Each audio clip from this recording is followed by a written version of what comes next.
Hi అండి. అందరికీ నమస్కారం. Welcome to my channel. ఈ వీడియోలో ఏపీ ప్రభుత్వ ఉద్యోగులకు మరియు పెన్షనర్లకు పెండింగ్ బిల్లుల చెల్లింపులపై సూపర్ గుడ్ న్యూస్ అయితే అందిందండి. 7,000 7,059,00,00,000 విడుదల. మరి ఎవరెవరికి ఎంతెంత అమౌంట్, ఏ అమౌంట్స్ జమ అవుతాయి, ఎప్పుడు జమ అవుతాయి అనే పూర్తి తాజా సమాచారాన్ని వీడియోలో తెలుసుకుందాము. వీడియో అయితే ఎక్కడ గాని స్కిప్ చేయకుండా ఎండ్ వరకు చూసేయండి. అప్పుడు ఇన్ఫర్మేషన్ పూర్తిగా అర్థమవుతుంది. అలాగే వీడియో చూస్తున్న ప్రతి ఒక్కరు వీడియోకైతే లైక్ చేయండి ఫ్రెండ్స్. ఈ వీడియోని తోటి ఉద్యోగ, పెన్షన్ మిత్రులతో అయితే షేర్ చేయండి. కొత్తగా మన ఛానల్ చూస్తున్నవారు ఇంకా ఎవరైనా సబ్స్క్రైబ్ చేసుకున్నట్లయితే వెంటనే మన ఛానల్ అయితే సబ్స్క్రైబ్ చేసుకోండి. సబ్స్క్రైబ్ చేసుకోవడం వల్ల నేను చేసే ప్రతి ఒక్క వీడియో మీ వరకు రీచ్ అవుతుంది. ఇక ఆలస్యం చేయకుండా వివరాల్లోకైతే వెళ్ళిపోదాము. ఫ్రెండ్స్, ఇక విషయానికొచ్చినట్లయితే ఆంధ్రప్రదేశ్ రాష్ట్ర వ్యాప్తంగా నివసిస్తున్న లక్షలాది మంది ప్రభుత్వ ఉద్యోగులు మరియు విశ్రాంత జీవనం గడుపుతున్నటువంటి పెన్షనర్స్ అందరికీ ఒక అద్భుతమైన మరియు చారిత్రాత్మకమైనటువంటి సూపర్ గుడ్ న్యూస్ అందుతోంది. గత కొన్నేళ్లుగా పేరుకుపోయిన వివిధ రకాల పెండింగ్ బిల్లులకు చెల్లింపుల కోసం రాష్ట్ర ప్రభుత్వం ఏకంగా 7,059,00,00,000 విడుదల చేస్తూ ఒక భారీ నిర్ణయాన్నయితే తీసుకుంది. ఈ నిధుల విడుదల అనేది కేవలం ఒక సంఖ్య మాత్రమే కాదు, ఎంతో కాలంగా ఆర్థిక ఇబ్బందుల్లో ఉన్న ఉద్యోగుల కుటుంబాలలో కొత్త వెలుగులు నింపే ఒక శుభ పరిణామము. రాష్ట్రంలోని ప్రభుత్వ ఉద్యోగులకు మరియు రిటైర్డ్ సిబ్బందికి ఇది ఒక బిగ్ రిలీఫ్ లేదా అతిపెద్ద ఊరటగా చెప్పవచ్చు. ఎందుకంటే గత వైఎస్ఆర్‌సీపీ ప్రభుత్వ హయాంలో నిలిచిపోయిన అనేక బకాయిలు ఇప్పుడు ఒక కొలిక్కి వస్తున్నాయి. ప్రస్తుత ముఖ్యమంత్రి గౌరవనీయులైన శ్రీ నారా చంద్రబాబు నాయుడు గారు బాధ్యతలు చేపట్టిన వెంటనే ఉద్యోగులు ఎదుర్కొంటున్న ఆర్థిక సమస్యలపై ప్రత్యేక దృష్టి సారించారు. గత ప్రభుత్వం పెట్టిన అపరిమితమైన బకాయిల చెల్లింపులపై సమగ్రమైన కసరత్తు చేయాలని, ఉద్యోగుల కష్టార్జితాన్ని వారికి అందించడంలో జాప్యం జరగకూడదని ఆయన అధికారులను గట్టిగా ఆదేశించారు. నిధుల లభ్యతను బట్టి, అంటే ప్రభుత్వ ఖజానాలోకి వచ్చే ఆదాయాన్ని బట్టి ఒక్కరికి కూడా ఇబ్బంది కలగకుండా వీలైనంత త్వరగా చెల్లింపులు జరిపేలాగా ఆర్థిక మంత్రి పయ్యావుల కేశవ్ గారు మరియు వారి బృందం రాత్రింబవళ్లు శ్రమిస్తూ ఉన్నారు. ఈ క్రమంలోనే పెండింగ్ బిల్లుల కోసం 7,059,00,00,000 కేటాయించాలని ఆర్థిక శాఖ తుది నిర్ణయం తీసుకుంది. అసలు ఈ బకాయిలు ఎందుకు ఇంతలా పెరిగిపోయాయో అర్థం చేసుకోవడానికి మనం కొంత వెనక్కి వెళ్లి చూడాలి. 3 నెలల క్రితం సంక్రాంతి పండుగ సమయంలో ప్రభుత్వం 2018 నాటి డీఏ మరియు డీఆర్ అరియర్స్‌ను కొంతవరకు చెల్లించిన సంగతి మనందరికీ తెలిసిందే. అయితే 2022 నాటి డీఏ అరియర్స్ కథ మరోలా ఉంది. ఆ సమయంలో 18 నెలల బకాయిలను అప్పటి ప్రభుత్వం 3 సమాన విడతల్లో చెల్లిస్తామని అధికారికంగా ప్రకటించింది. ఆ షెడ్యూల్ ప్రకారంగా సెప్టెంబర్ 2023, డిసెంబర్ 2023 మరియు మార్చి 2024 నాటికి ఆ 3 విడతలు పూర్తయిపోవాలి. కానీ విచారకరమైన విషయం ఏమిటంటే, ఆ గడువు ముగిసినా సరే కూడా అప్పటి ప్రభుత్వం ఒక్క రూపాయి కూడా ఉద్యోగుల ఖాతాల్లో జమ చేయలేదు. దీనివల్ల ఉద్యోగులు తీవ్ర నిరాశకే గురయ్యారు. అంతేకాకుండా 2022 జూలై నాటి 15 నెలల డీఏ, డీఆర్ బకాయిల పరిస్థితి కూడా అలాగే ఉంది.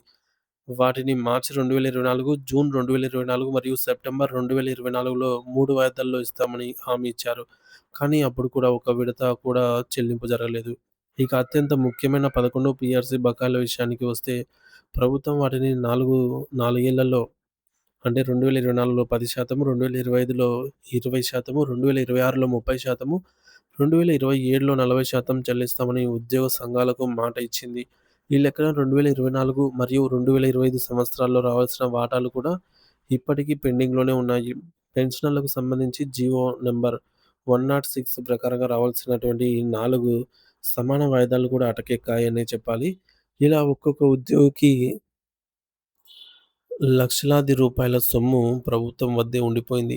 ప్రస్తుత కూటమి ప్రభుత్వం ఈ క్లిష్ట పరిస్థితిని చక్కదిద్దడానికి నడుం బిగించింది. ఉద్యోగుల కోరిక మేరకు విడతల వారీగా అయినా సరే బకాయిలన్నీ క్లియర్ చేయాలని అయితే నిర్ణయించుకుంది. రూ. 7,059,00,00,000 నిధుల పంపిణీ ఎలా ఉంటుందో వివరంగా చూద్దాం. ముందుగా ప్రావిడెంట్ ఫండ్ జీపీఎఫ్ కింద 18,847.83 అయితే కేటాయించారు. సో, ఈ అమౌంట్ అనేది ఇది ఉద్యోగుల సొంత పొదుపు సొమ్ము కాబట్టి దీనికి మొదట ప్రాధాన్యత అయితే ఇచ్చారు. వృద్ధాప్యంలో పెన్షనర్లకు ఆసరాగా నిలిచే గ్రాట్యుటీ బకాయిల కోసం అత్యధికంగా 3,411.03 కోట్ల రూపాయలను కేటాయించడం విశేషం. అలాగే రిటైర్డ్ ఉద్యోగులు తమ సెలవులను నగదుగా మార్చుకునే లీవ్ ఎన్‌క్యాష్‌మెంట్ కోసం 1,800 కోట్ల రూపాయలు, పోలీసు సిబ్బందికి అదనపు సరెండర్ లీవ్ కోసం 223.47 కోట్ల రూపాయలను విడుదల చేశారు. వీటితో పాటు గ్రూప్ లైఫ్ ఇన్సూరెన్స్ కింద ఈ అమౌంట్ కోసం 47,931 మంది ఉద్యోగులకు అందాల్సిన రూ. 76,00,00,000 చెల్లింపులు కూడా ప్రారంభమయ్యాయి. ఇప్పటికే జీపీఎఫ్ నిధులు రూ. 1,847.83 మరియు జీఎల్ఐ నిధులు రూ. 76,00,00,000 ఉద్యోగుల ఖాతాల్లో జమ అయ్యాయని సమాచారం అందుతోంది. కేవలం ఉద్యోగులే కాకుండా ప్రభుత్వానికి వివిధ రకాల మెటీరియల్ సరఫరా చేసిన నిధులు రాక ఇబ్బంది పడుతున్నటువంటి చిన్న చిన్న కాంట్రాక్టర్ల కోసం కూడా రూ. 614,00,00,000 ప్రభుత్వం కేటాయించింది. దీనివల్ల రాష్ట్రంలో నిలిచిపోయిన చిన్న పనులు మళ్ళీ పుంజుకునే అవకాశం అయితే ఉంది. మొత్తం మీద చూసుకుంటే 2018 నుండి పేరుకుపోయిన డీఏ బకాయిలు, పీఆర్సీ ఎరియర్స్ మరియు సరెండర్ లీవ్ వంటి పెండింగ్ అంశాలన్నీ ఇప్పుడు పరిష్కార దిశగా సాగుతూ ఉన్నాయి. ప్రభుత్వం విడుదల చేసిన ఈ రూ. 7,000,00,00,000 ఉద్యోగులందరికీ వారి స్థాయిని బట్టి మరియు బకాయిల సీనియారిటీని బట్టి అందుతాయి. తమ కష్టార్జితం కోసం ఏళ్ల తరబడి వేచి చూసిన ఉద్యోగులకు మరియు పెన్షనర్లకు ఈ చర్య వల్ల ప్రభుత్వంపై మళ్ళీ నమ్మకం కలుగుతోంది. విడతల వారీగా అయినా సరే తమ బకాయిలన్నీ క్లియర్ అవుతాయని వారు ఆశిస్తూ ఉన్నారు.